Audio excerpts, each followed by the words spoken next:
Welcome back everyone. हम start करने लगे हैं अपना नेक्स्ट कॉन्सेप्ट। हम कुछ अकाउंटिंग के बेसिक कॉन्सेप्ट्स के बारे में पढ़ रहे थे कि वो कुछ रूल्स हैं, कुछ जनरल रूल्स हैं जो अकाउंटिंग पे अप्लाई होते हैं। ठीक है, एक कंपनी को जब अकाउंटिंग के रिकॉर्ड्स बना रही है तो इस चीज़ को फॉलो करना लाजमी होता है। ठीक, जिसमें हमने कई तरह के रूल्स पढ़े। हमने ऑलरेडी पढ़ा बिजनेस एंटिटी कॉन्सेप्ट के बारे में, ड्युअलिटी कॉन्सेप्ट के बारे में, accounting period, historical cost, matching concept और रियलाइजेशन कॉन्सेप्ट। हम इनके बारे में पढ़ चुके हैं। आज का हमारा टॉपिक है प्रूडेंस कॉन्सेप्ट। ठीक है, प्रूडेंस क्या कहता है? प्रूडेंस कहता है कि आपकी इनकम और आपके एसेट ओवरस्टेट नहीं होने चाहिए। ठीक है, क्या चीज़? आपकी इनकम, आपके एसेट ओवरस्टेट नहीं होने चाहिए। आप नहीं बताओगे कि हाँ जी मेरी मशीन जो है उसकी वर्थ इतने मिलियन है, ओवरस्टेट करके, जितने की वो हो भी ना। ओवरस्टेट ये होता है कि जितने की चीज़ है भी नहीं आपके पास, आप उससे ज़्यादा की दिखा रहे हो। आपने इतनी इनकम कमाई ही नहीं लेकिन आप उससे ज़्यादा की दिखा रहे हो। तो प्रूडेंस कहता है कि इनकम और एसेट ओवरस्टेट नहीं होने चाहिए। दूसरी बात जो प्रूडेंस करता है वो कहता है कि जो एक्सपेंसेस हैं और लाइबिलिटीज़ हैं वो अंडरस्टेट नहीं होने चाहिए। आप जितने भी एक्सपेंसेस कर रहे हो वो एज इट इज़ सारे लिखो, उनको कम करके ना दिखाओ, जितने के हैं उतने के दिखाओ। इसी तरह लाइबिलिटीज़, जितना से आपने उधार लिया हुआ, आपने लिया हुआ 1 मिलियन का लोन, आप उस 1 मिलियन के लोन को दिखा ही नहीं देगा, या फिर बहुत कम करके दिखा रहे हो। तो ये चीज़ नहीं होनी चाहिए। प्रूडेंस कहता है आपके इनकम, एसेट ओवरस्टेट नहीं होने चाहिए, एक्सपेंसेस और लाइबिलिटीज़ अंडरस्टेट नहीं होने चाहिए। ठीक है, अब क्यों नहीं होने चाहिए? मतलब क्वेश्चन आ गया कि भाई इस रूल का आखिर मकसद क्या है, क्यों नहीं होने चाहिए? अगर लोग ना अपनी मर्ज़ी करने लग जाएंगे ना तो हर कंपनी ना एक रेस में लग जाएगी कि हमें एक अच्छी से अच्छी कंपनी बनना है।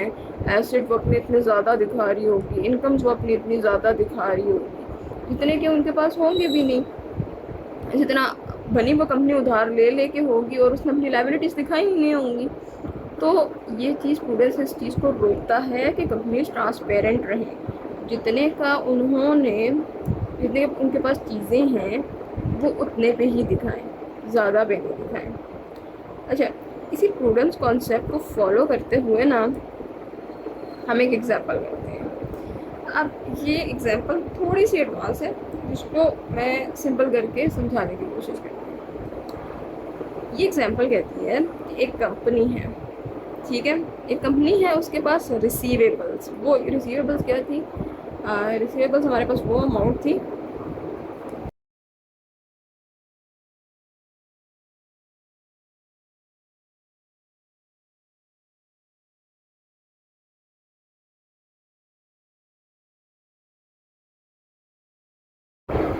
तो रिसीवेबल्स वो अमाउंट थी हमारे पास जो कि एक कंपनी क्या करती है, जब चीज़ें सेल करती है तो वो किस पे सेल करती है? क्रेडिट पे सेल करती है, उधार पे सेल करती है। ठीक है, और जब वो चीज़ें उधार पे सेल करनी हो तो अपने पास एक रिसीवेबल बना देती है कि भाई इतने इतने लोगों से मुझे अमाउंट्स रिसीव करनी है। तो इस कंपनी का ना टोटल रिसीवेबल है 10 मिलियन का।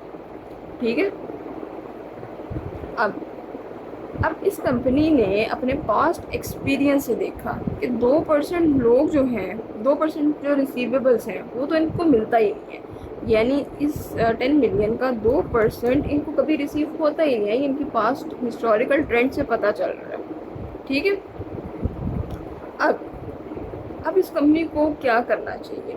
अब इस प्रूडेंस कॉन्सेप्ट को फॉलो करते हुए इसको क्या करना चाहिए?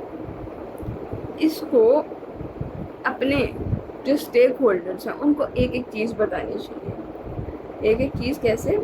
इसको बताना चाहिए कि हमारे पास जो 2% रिसीवेबल्स है वो डाउटफुल डेट है, अभी अभी हमें पता नहीं वो हमें रिसीव होगा भी या नहीं। आप उसका एज अ अलाउंस दिखाएंगे। अब ये अलाउंस फॉर डाउटफुल डेट क्या होता है ये हम बाद में देखेंगे, लेकिन फिलहाल आप बिल्कुल सिंपल लफ्ज़ों में समझें कि हम क्या करेंगे उनके लिए। उनको बस दिखा देंगे कि 2% ऑफ रिसीवेबल्स क्या होता है हमें नहीं मिलता, ठीक है। तो आप उनको बताएंगे कि 10 मिलियन का जो है 10 मिलियन में से जो 2% है, एक सेकेंड,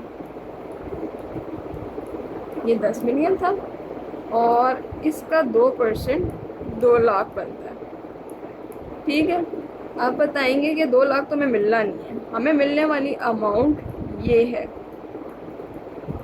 तो आप ये अपनी फाइनेंशियल स्टेटमेंट में सारी A to Z चीज़ें बताएंगे और आप अपने रिसीवेबल्स को किस पे दिखाएंगे, इस पे दिखाएंगे। जबकि 2 लाख को आप स्टेटमेंट ऑफ कम्प्रीहेंसिव इनकम में एज अ डाउटफुल डेट जो है वो दिखाएंगे।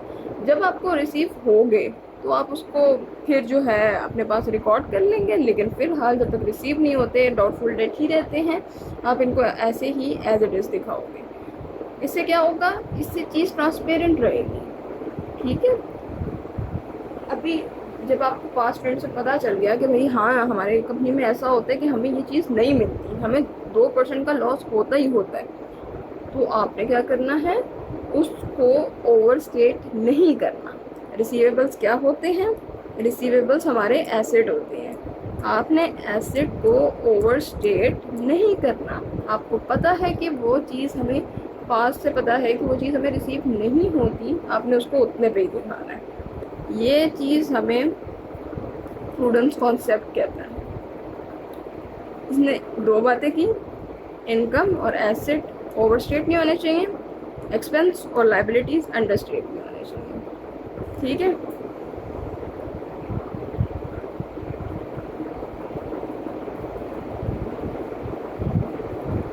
तो ये था हमारा आज का टॉपिक।